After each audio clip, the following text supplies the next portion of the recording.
여러분, 반갑습니다. 오늘은 코로나19와 세속화 시대의 신앙이란 그런 제목으로 좀 제 여러 가지 생각들을 나눌까 합니다. 그, 어젠가 제레미 다이아몬드라고 총경세를 지은 그분이 이제 아베 총리가, 일본 아베 총리가 한국의 대응을 갖다가 질투심 때문에, 자존심 때문에 배우기 싫으면 한국이 아니더라도, 다른 나라들, 뭐 대만이나 다른 나라들, 좀 잘한 나라들 배워가지고, 전염병에 대해서 적극적인 대응을 잘해봐. 이제 그런 어떤 얘기를 하더라고요. 그래서 이제 사실은 저는 일본이 이제 이 전염병에 대해서 제대로 대응을 하지 못한다고 생각하고 있고, 사실 이제 그런 면에서 각 국가들이 아마 그 전염병에 대해서 제대로 대응을 하지 못한다면은 국가 리더십의 또 약간 훼손과 함께 국가의 어떤 그런 여러 가지 능력들이 많이 이제 잠식될 것이라는 그런 우려를 갖고 있습니다. 마찬가지로 이제 신앙 공동체도 이 코로나19와 같은 이 진종 감염병에 대해서 뭐 전통적 감염도 있겠지만 제대로 대응해야 또 공동체가 좀 더 성수가 발전하지 않을까 그런 생각이 듭니다. 그런 맥락에서 저는 이제 14세기와 16세기 그 사이에 저번에 교회가 제대로 감염병에 대처하지 못했다는 그런 어떤 제가 생각을 가졌는데요. 1세기, 3세기까지는 교회가 어, 전염병에 대해서 제대로 대응했지만 그리고 로마 제국을 잘 못했고 로마 제국은 이제 붕괴되게 되고 교회는 좀 더 성숙하게 됐다는 그런 말씀드렸는데 14세기, 16세기에는 교회가 제대로 저는 대응을 좀 못했다는 그런 시각을 갖고 있습니다. 그런데 이렇게 이제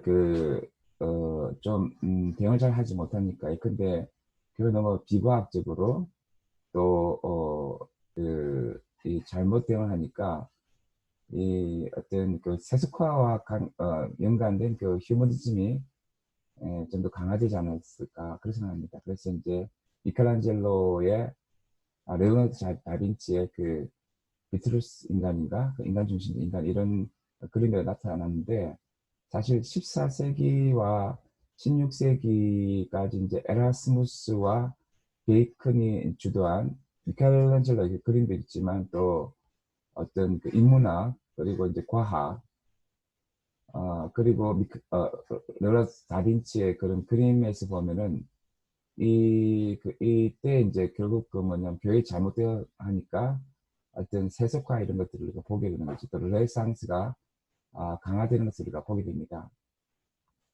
그래서 이제 사실 뭐냐면은 이제 이 프란시스 베이컨은 사실은 지금으로 보면 약간 트랜스 휴머니즘과 비슷한 과학기술 낙관주의자죠. 그래서 이제 이 과학기술 낙관주의가 이미 그때 르네상스와 함께 있었다는 거죠. 그래서 이제 이 과학기술 낙관주의에 대해서 모르겠어요. 이 하이데거 같은 이제 실존주의자들은 하이데거는 이제 우리가 과학기술이 인간을 갖다가 왜곡시키고 쓰고 닥달하고 비인간화시키기 때문에 보다 깊은 예술적 진리 경험에 구원의 가능성이 있다고 이제 이렇게 얘기하고 이런 또 과학기술 낙관주의에 대해서 또 약간 또 비판적인 자크엘로 같은 경우는 또 우리가 정말 이제 이 과학기술의 종교화 예컨대 이제 유발 하라리의 뭐 이렇게 사피엔스 이런 보면은 이제 데이트 종교 나타나죠. 이제 그런 내용에서 막 기도를 강조하고 이렇게 하는데 저는 총체적으로 대응을 잘해야 생각합니다. 기도도 열심히 해야 되고 또 신학도 건전해야 되고 신앙도 좋아야 되고 과학에 대해서 올바른 태도를 가져야 되고 또 여러 가지 그런데 어쨌든 교회의 권위가 굉장히 붕괴되면서 르네상스가 굉장히 강조되고 그러면서 휴머니즘이 굉장히 도래되어 있죠. 이 휴머니즘의 도래에 대해서 우리가 좀 굉장히 이제 긍정적으로 보는 이제 사람들은 이제 트랜스 휴머니스트죠. 휴머니즘과 과학기술을 낙관주의를 엮어서 이제 더욱더 이제 인간성을 이제 슈퍼 휴머는 상으로 가겠다는 거고, 포스트 휴머니스트들은 뭐 브라이더티나 이런 사람들은 그 휴머니즘이라는 게 사실은 제국주의 논리에 관련되고 남성 중심적이고 또 동물이나 자연 등을 어떤 훼손하는 억압적 성격을 가지고 있다. 또 탈시민주의적 입장일 때 역시 이제 또 생태주의 입장에 보면 이제 제국의 논리와 함께 너무나 인간 중심적 가치를 갖고 있다. 이런 식의 시각을 갖고 있지만 어쨌든 이때 그 전염병에 잘 대응하면서 우리는 이제 그 이 르네상스는 그 휴머니즘 도래와 함께 사실 신앙적인 차원에 보면은 하나님께 신학적 문제에 있어서 이 세상과 인간, 인류의 발전에 더 이제 신경 쓰게 되는 거죠. 그죠? 그리고 이제 당시까지만 해도 유럽인들이 가지고 있던 포괄적인 세계관인 성경적 세계관을 이제 점점 이제 의심하게 되면서 그리스 철학을 재발견하면서 이제 새로운 인생관과 또 이제 세계관을 또 강조하게 되죠. 그죠? 그로 인해서 굉장히 다원주의적이고 사고는 회의주의가 굉장히 이제 영향되고 휴머니즘이랄까 또 인문주의가 기독교 진리와 윤리에 맞서는 또 중요한 또 사상으로 등장하겠죠.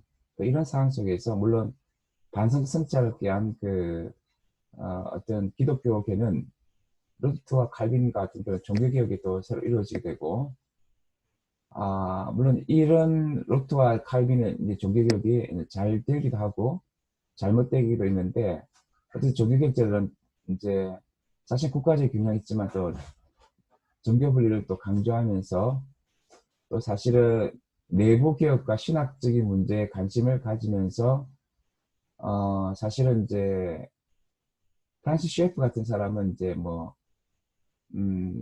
자연의 영역이 은총 영역을 이제 잡아먹었다 이렇게 얘기하지만 사실은 이제 어떻게 보면 이제 이때부터 사회에 대한 교회의 어떤 영향을 감수하시면서 이 르네상스와 종교개혁은 세속화란 마찰을 굴러가게 하는 만든 그 좌우 두 바퀴가 되었다고 저는 봅니다.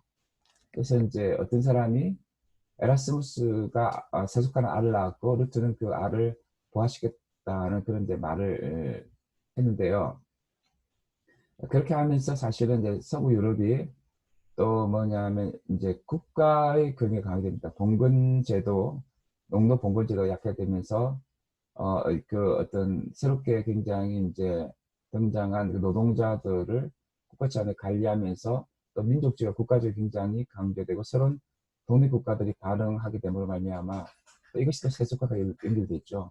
그렇게 하면서 이런 어떤 그 새롭게 발현한 민족주의 국가 정신은 유럽을 하나의 그 교회, 기독교 세계로 묶어줬던 끈을 잘라 내어 버렸던 거죠. 그렇죠. 그래서 예를 들어서 그 헨리 8세 이전에는 그 환율 같은 거 있잖아요. 환율 같은 거 이런 걸 재는 게 교회가 있대요. 근데 헨리 8세가 어떤 교회 관계 끊어버리면서 영국 그 민족주의를 강화하면서 국가에서 이제 환율 같은 것도 다 정하게 되고 사실은 이제 그런 양상이 나타난 거죠. 그리고 이런 이제 강화된 민족주의 국가주의가 사실은 어느 정도의 그 제2차 세계, 1차 세계대전에 있었던 그 뭡니까?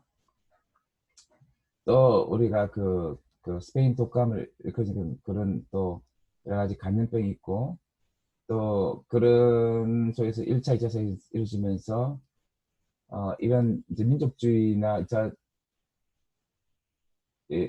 관련되면서 이제 전쟁이 있게 됐죠. 이제 19세기, 20세기 들어오면서 그러면서 이제 보통 무슨 말이냐면은 이제 니체가 신을 죽었다 했지만 사실은 그 실존주의자들이 그 과학기술 도구화로 말미암아 이 이성의 배신, 도구적 이성의 어떤 그런 사실 잘못인데 뭐 신은 죽었다 하면서 실존주의 작품이 나타난 것처럼 또 허무주의가 굉장히 강화되고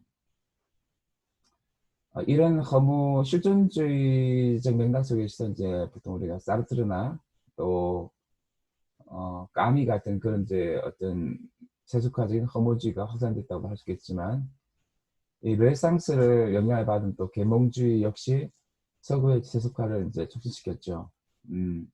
계몽주의는 이제 인간의 존엄과 인간의 권리를 주장하면서 인권운동과 인도주의 사회 구인을 기독교의 가르침에 대한 대체물로 제공했죠. 물론 이제 이런 대체물에 대해서 트랜스 휴머니즘을 비판하는 이제 포스트 휴머니즘에서는 이런 휴머니즘의 그 인권운동과 인도 사회 구인 이념이 사실은 소우 중심적이고 남성 중심적이고 그 제국주의적이고 이제 반센티적 이렇게 비판하지만 사실은 트랜스 휴머니즘은 뭐 특별히 이제 그 민주 통제를 강조한 트랜스 휴머니즘이랄까 닉 보스트럼식의 트랜스 휴머니즘 그러니까 이제 인간의 향상을 갖다 그냥 자유시장에 맡기지 않고 민주 통제를 강조하는 그런 민주적인 트랜스 휴머니스트들은 사실은 그런 어떤 그 계몽주의 이념 있잖아요. 이런 것들을 이제 또 연장시키려 하고 있지 않느냐 그렇게 생각합니다. 그래서 근데 이제 이런 양상이 이제 나타나면서 사실은 이제 저는 그래서 이제 이 트랜스 휴머니즘도 사실은 그 세속화의 정신과 과학기술 낙관주의지만 연결된다고 하는데 이런 정신 강화되면 지금 사실은 서구 유럽 교회 같은 경우는 이런 세속화에 전면적으로 이제 영향을 받아서 사실은 복음 영역을 많이 상실하고 있지 않느냐 이런 어떤 생각을 좀 하고 있습니다. 그래서 이제 그렇다면 이제 금방 제가 좀 언급한 포스트 휴머니즘은 사실은 대안이 되느냐? 뭐 포스트 휴머니도 그런 어떤 그렇게까지 대안은 되지 않다 생각합니다. 좀 너무 어떤 인문학적이지만 약간 너무 이제 또 낭만적이고 또 기술 낙관주의에 굉장히 좀 함몰되어 있는 것 같아요. 그래서 뭐 근데 포스트 휴머니즘이 그 막 그 동물과 자연 생태계와 인공지능과 키메라와 또 뭐 또 그런 존재들과 우리가 물론 이제 그렇죠. 그런 존재들과 우리가 이제 화해하고 공존하고 연대하고 또 이타성을 발휘하려 하지만 작금의 우리 코로나19 사태 봤을 때 우리 인간성은 사실은 굉장히 그 프롤레타리아도 굉장히 이기적이고 프레카리아트도 영화 기생충에서 보던 것처럼 너무 이기적이고 그래서 그런지 동물과의 공존 부분에서도 사실은 이제 동물을 너무 이제 듣기 힘들게 하다 보니까 우리가 공격을 당한 건데 사실은 참 공존하기가 참 힘들지 않을까. 그래서 그 동물과 인공지능과 사이버까지 공존하고자 하는 그런 그 포스트 휴머니즘 윤리가 현실을 굉장히 이제 이렇게 잘 돌파 나갈지는 이제 굉장히 이제 의구심됩니다. 그리고 이제 68 혁명 이후에 사실은 이제 그 본격적으로 대두된 이제 철학이 포스트 모더니즘이고 또 사실 포스트 모더니즘도 사실은 이제 휴머니즘 가치 속에 있는 그 획일성과 전체성 있잖아요. 그 폭력성, 타자들에 대한 동물과 사실은 그 동물과 또 제3세계 또 생태에 대한 그 폭력성을 비판했죠. 비판하고 어, 관련해서 이게 또 탈식민주로 발전하기도 하지만 사실 데리다 레비나스 같은 그런 해체주의자들과 포스트 모던 주자들이 이를 영웅적으로 수행했고 또 레비나스는 이 서양체를 갖고 있는 전체성이라는 거대한 폭력적 성향과 인간의 이성의 이런 그 도구적 이성의 문제점을 뭐 사실은 아도르노 같은 그런 어떤 철학자들을 비판을 했었죠. 그래서 이제 칼빈 신학교의 제임스 스미스는 이제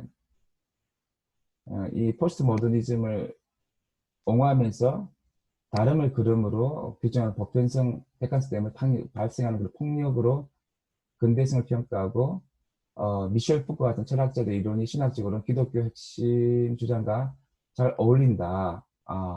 그리고 카프토라는 사람 있잖아요. 카프토라는 그 신학자도 포스트 모더니즘이 기독교를 이제 몰아세우던 그 휴머니즘과 모더니즘의 순수이성, 객관성, 보편성, 해결성을 해체하면서 기독교에 도움이 된다고 이제 그런 식으로 이제 했죠. 그리고 사실은 이 포스트 모더니즘의 약간 논리를 좀 더, 사실 4차 산업시대에 확장한 것이 포스트 휴머니즘이었을 때, 포스트 휴머니즘이라는 것이 세속화 시대 기독교의 어떤 또 우분이 될 수 있지 않겠느냐, 그런 생각도 할 수 있겠지만, 그러나 이제 좀 약간 염려되는 것은 뭐냐 하면은, 이 카푸토의 그 포스트 모던 해석학에서 해석에게는 종착이 없으며 해석 끝까지 간다. 그런 점 있잖아요. 그래서 이 포스트 모던 해석학의 최종 해석학이 있을 수 없기 때문에 사실은 그 인생에 대한 끝없는 질문 가능성, 우리 삶의 끝없는 해석 가능성 속에서 뭐냐 하면은 사실은 이 카푸토식의 해석학이 사실은 이제 폴 틸리식의 어떤 신학 무신론하고 약간 연결된다고 봐요. 그래서 카푸토나 폴 틸리식의 신학이나 데리다식의 신학에는 어떤 게 있냐면 포스트 모던 특징이 있는데 아, 모두 조건적이니까 무조건적에서 구분하고 무조건적 개방성, 미래 노출, 무제한적 노출 이런 것들을 강조하다 보니까 약간 약한 신학적인 경향성이 있으면서 제가 볼 때는 뭐냐 하면은 그 복음의 어떤 스탠리 하우스 같은 신학자 얘기하는 것처럼 복음의 그 내러티브에 대한 어떤 그런 그 굉장한 그 어떤 진정성 이런 것보다도 세상과 대화 속에서 다양한 어떤 서사들을 우리가 수용하고 우리가 좀 동일성의 논리보다도 우리가 배제해왔던 구계자 외부인 주변부의 어떤 관점을 중시하는 그런 이제 다초점 그 포스트 모던 상황 속에서 우리가 좀 타자와 대화하자 하는 이제 이런 어떤 시각을 갖고 있는 것 같아요. 그렇지만 이제 그 이게 포스트 모더니즘이 굉장히 뭐냐면 사실은 이제 뭐냐면 굉장히 이 그 자본의 논리나 그 어떤 이 그 자본주의 논리 또 마몬 논리 이제 함몰되면서 세속화에 이제 또 기여할 수도 있다고 생각해요. 이게 무슨 말씀이냐면은 사실은 그 전 코로나19로 봤을 때 르네 지다르라든가 라깡 얘기하죠. 우리 타자의 욕망하는데 부산은 서울보다 강남공항을 욕망하죠. 근데 강남공항 욕망해서 미국인데 그 미국을 욕망하는 그 욕망하게 미국이 무너졌잖아요. 그래서 이제 미국에 대한 신화를 우리가 이제 가져서는 안 된다. 이제 이런 어떤 성찰이 생겼는데 그럴지라도 뭐냐 하면 이 자본주의 욕망 있잖아요. 이 자본주의적 욕망은 우리가 이제 무너지지 않을 것 같아요.